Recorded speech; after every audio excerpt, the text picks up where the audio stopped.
Bonjour à tous, moi c'est Jimmy de la chaîne YouTube Jimmy.fr. Aujourd'hui je suis chez Boulanger pour parler un petit peu de leur univers gaming et de leurs différents produits de la marque Skillcorp.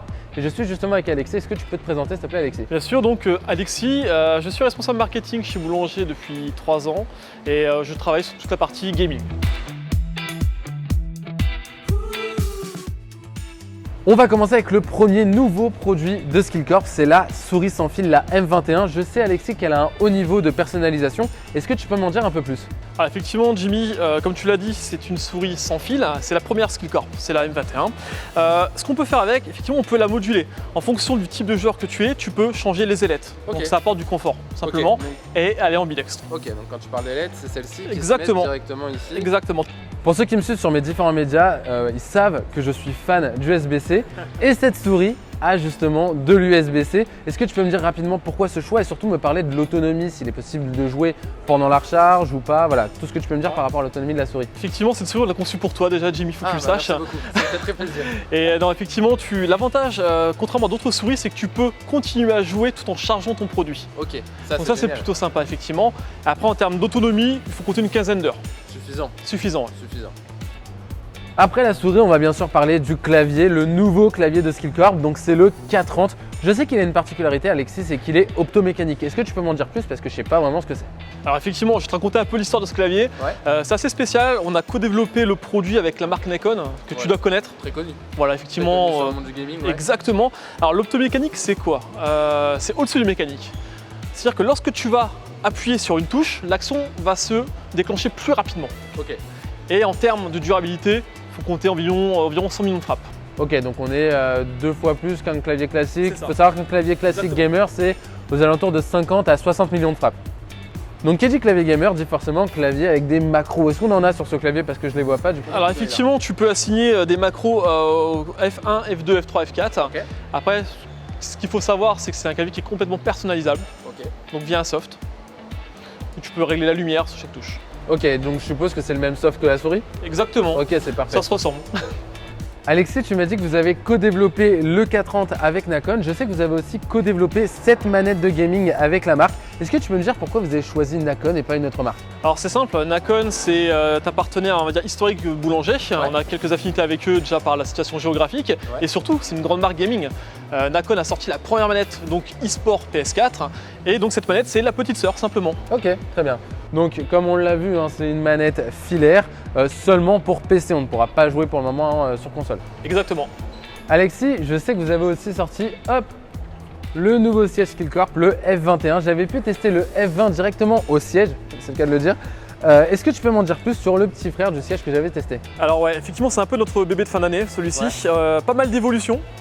Déjà, première, c'est l'aluminium. Donc on a enlevé le bois, on a mis l'aluminium. Okay, donc plus durable. Exactement. Okay. Tu veux peut-être l'essayer? Ouais, on peut en discuter? Allez.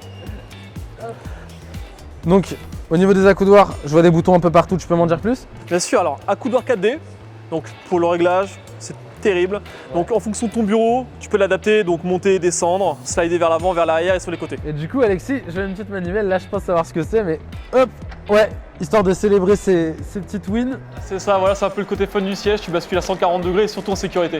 Ouais. Après si tu essaies de remonter un petit peu, regarde, essaie de te balancer, voilà, t'as une petite option sympa qui est la fonction Kingshare, voilà. Histoire d'être détente quand on joue ou quand on se regarde un petit Exactement, film. Exactement, voilà. Sympa. Confortable. Sympa.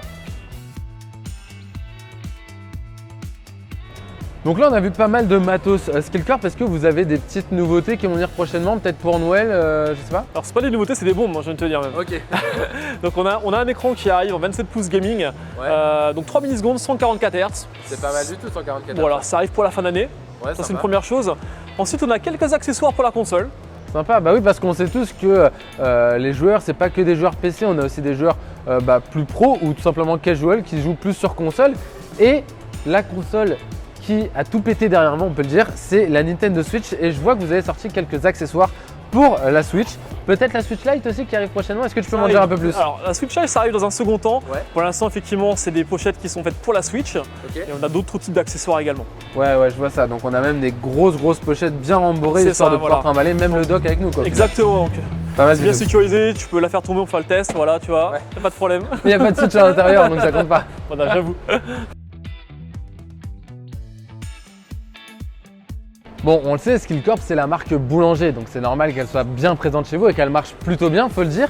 Mais heureusement, il en faut pour tous les goûts. Il y a plein d'autres marques chez Boulanger et ça depuis très longtemps. Est-ce que tu peux me citer 2-3 de vos partenaires principaux? Bien sûr, alors déjà, l'ambition de Boulanger, c'est de devenir numéro 1 sur le gaming. Ok, voilà. Au moins c'est dit. Pour ça, il faut s'entourer des meilleurs. Donc les meilleurs, on a Corsair, on a Razer, on a HyperX, on a Logitech. Attention à pas s'en mettre de dos, hein. Parce que là… Ils sont tous cités, ça va. Ok. Il y a 2 ans, on a pris un pari fou. On s'est dit, développons le streaming. En fait, le streaming maintenant, c'est comme un rêve d'enfant. Tous les enfants veulent devenir streamers, youtubeurs. Et maintenant, aujourd'hui, dans tous les magasins boulangers, vous pouvez trouver une sélection de produits. Et on a des vendeurs qui vous accompagneront, qui sont formés sur le sujet et professionnels pour que vous puissiez faire vos débuts sur le streaming YouTube. Donc au final, maintenant, aller dans un magasin boulanger, c'est aussi être conseillé pour se lancer sur YouTube ou Twitch. On va par exemple pouvoir retrouver des Light Elgato, des micros, des casques, des webcams ou encore des Stream Deck de la marque, donc des raccourcis pour son live. Donc voilà, au final, on aura plein de produits pour se lancer dans le stream et c'est vraiment génial. Exactement, en fait, le but c'est d'avoir une sélection des meilleurs produits, pas forcément que Elgato. Ouais. On a du Logitech, du HyperX aussi. Ok, génial. Bon, je pense que vous l'avez vu depuis le début de la vidéo, mais derrière moi, il y a la page Twitter de Boulanger Gaming. Alexis, pourquoi on a cette page-là et pourquoi on devrait suivre Boulanger Gaming en particulier? C'est une très bonne question, Jimmy, en fait. Boulanger Gaming a été lancé fin août, début septembre. Pourquoi on l'a lancé? Alors, si tu veux devenir numéro 1 sur le marché du gaming en France, tu dois fédérer une communauté, simplement. Donc, on a lancé ce Twitter pour parler de l'actualité du jeu vidéo, pour relier les super offres promo qu'on peut faire et surtout aussi pour avoir des feedbacks. Qu'on développe des produits, c'est important de partager avec la communauté. Et je pense surtout qu'avoir une communauté dédiée au gaming sur une page Twitter, c'est plus sympa pour vous, histoire de bien cibler vos jeux concours ou tout simplement les actus que vous allez mettre sur les différents produits. Exactement. Alexis, je te remercie beaucoup d'avoir répondu à toutes mes questions. Je pense que tu vas en aider plus d'un dans leur choix de matos streaming ou gaming en général. N'hésitez pas à suivre le compte Twitter Boulanger Gaming pour avoir toute l'actualité sur les produits Skillcorp ou Boulanger en général. Merci à toi, Jimmy.